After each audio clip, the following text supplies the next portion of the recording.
Hey, welcome back. So here's a situation for you. You're 3 weeks into the project. The team's really busy. You've been sending the weekly reports by email. You had a big kickoff meeting, and then your vice president pulls you aside and says, I feel like I don't have any idea what's going on with this project. And you think, how? I've been communicating constantly. Well, the question I asked you is, have you been communicating or communicating effectively? As an aspiring project manager, take a note of the distinction. And for a lot of early career project managers, that distinction could be where your project quietly starts to fall apart. Today, we're looking into one of the most underrated skills in the entire project management toolkit, and that's communication. And not the theory of it or not the textbook version, but the real practical, sometimes uncomfortable reality of keeping teams aligned, stakeholders informed, and projects moving. Before you can communicate well, you need to know who you're communicating with, and this is where a lot of new PMs make their first big mistake. They either communicate to everyone or they communicate to the wrong people. So let's cover stakeholder identification and analysis first. A stakeholder is anyone who has interest in your project or who can affect its outcome either positively or negatively. And that's a wide net. It's your sponsor, your team, your end users, finance, legal, and that one department that didn't ask to be involved but will complain loudly if they're not. Well, they're all stakeholders, but not all stakeholders are created equal. And this is where we want to talk about a tool called the Power Interest Grid. It was popularized by researchers Mendelow and Edenbeck in the 80s, and it's still one of the most practical frameworks in the game. Here's how it works. You plot stakeholders on a 2x2 grid where one axis is power, how much authority or influence do they have over your project, and the other axis is interest, how much do they actually care about the outcome. So picturing that you have 4 quadrants, the first one, the high power and high interest quadrant, these are your key players. You manage them closely. They need regular, meaningful communication. Think like your project sponsor, your steering committee. Then there's the high power, low interest quadrant. You got to keep those folks satisfied, but don't overwhelm them. They can derail your project if they're unhappy, but they don't want weekly updates. So a well-timed, well-crafted executive summary goes a long way in that quadrant. Next, the low power, high interest quadrant. You want to keep them informed because they care deeply, as they might be your end users, your subject matter experts, the ones that are really involved. They're great for feedback and buy-in, even if they don't have formal authority. And finally, there's the low power, low interest quadrant. Monitor them with minimal effort. They don't need a standing invite for every review.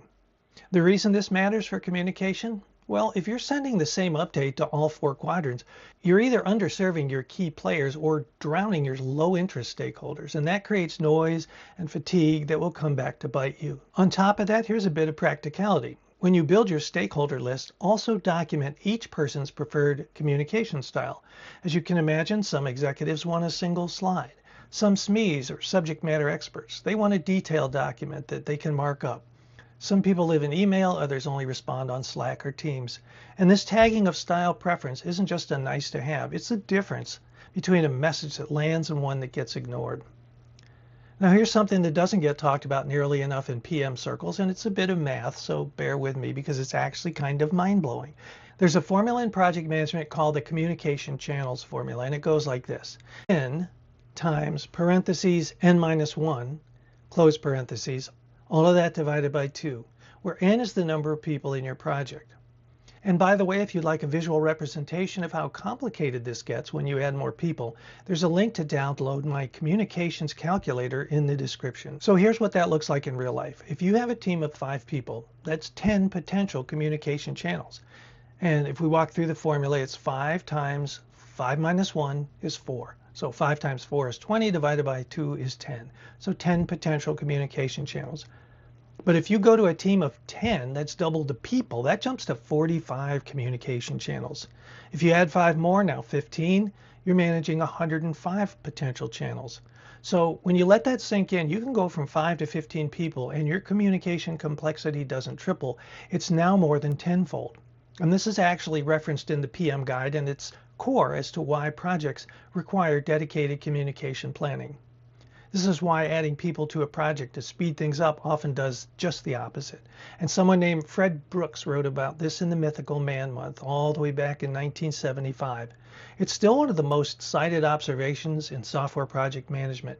He called it Brooks' Law that adding manpower to a late software project makes it later. And part of why? Communication overhead. Every new person added to a team doesn't just add one new relationship. They add relationships of various strengths with every single other person, and each relationship is a potential source of misalignment, misunderstanding, and delay.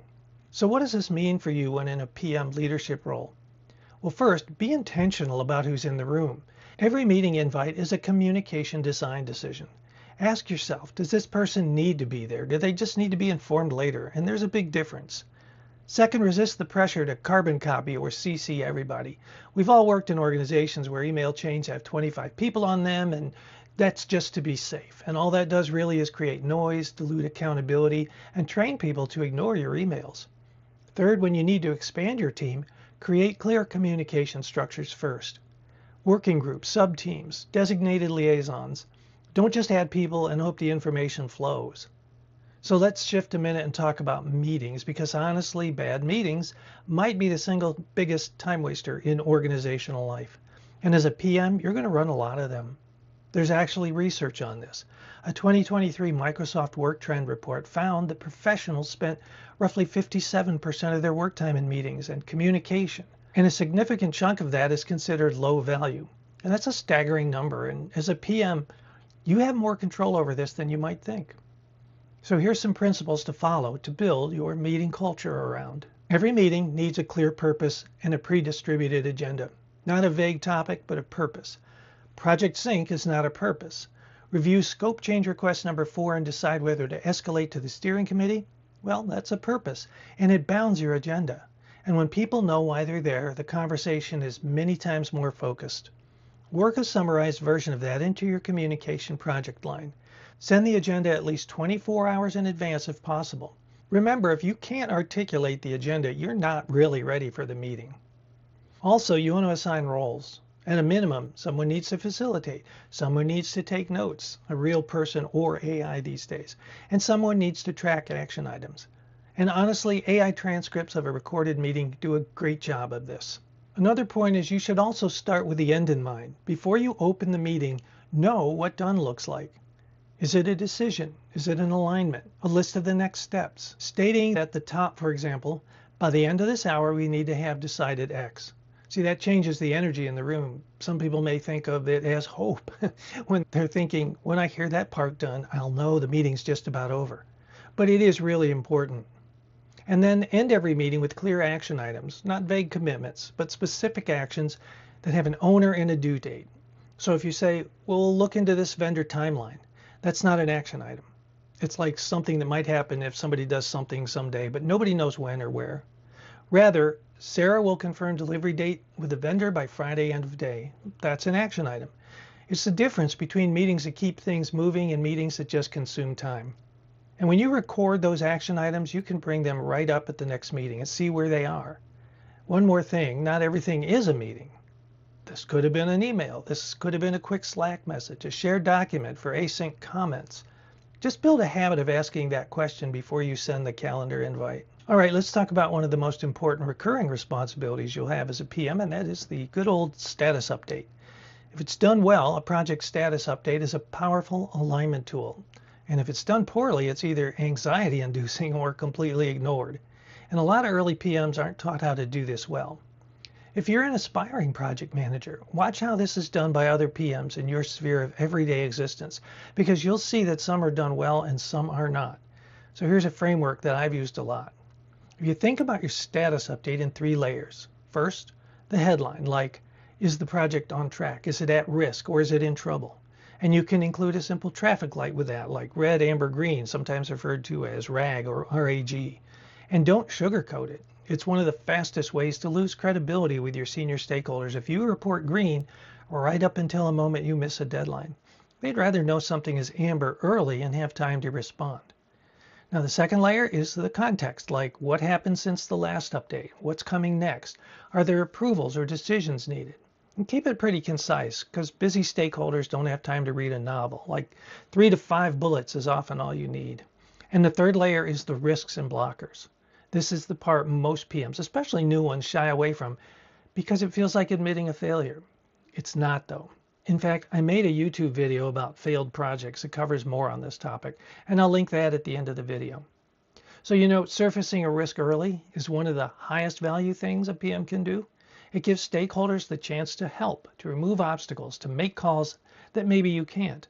And if you're hiding a blocker until it becomes a crisis, well, that damages trust. Oh, and this is important. Match the format to the audience. Your team might get a quick Slack update with a few bullets. Your executive sponsor might get a one-page dashboard. Your steering committee might get a structured slide. It's the same core information, but it's just appropriate and different packaging. Send your status updates on a predictable cadence too. It doesn't matter if it's weekly or bi-weekly so much as that people know when to expect it. When stakeholders know updates are coming, they stop asking for them ad hoc, and that frees you up to actually manage the project. And here's something that catches a lot of PMs off guard. Alignment. It is not a one-time event. You don't align stakeholders at the kickoff and call it done. Something called vision drift is real. People get busy, priorities shift, new stakeholders come in mid-project. Suddenly you've got different people in different departments working toward different understandings of what success looks like or the definition of done. Your job as the PM is to be the guardian of the project vision, not just to document it, but to actively reinforce it throughout the project lifecycle. And here's a few practical ways to do this. Create a one-page project brief. You can call it the project charter or a project vision document, and that should capture the project's purpose, the goals, the scope boundaries, the definition of success in plain language, not PM talk, just plain language. You can give this to every new stakeholder who joins. Reference it in your steering committee updates. Bring it back out whenever scope creep starts creeping. Also, use the language of outcomes and not outputs. Instead of saying, we're building a new reporting dashboard, say, we're giving the sales team real-time visibility into pipeline health so that they can make faster decisions.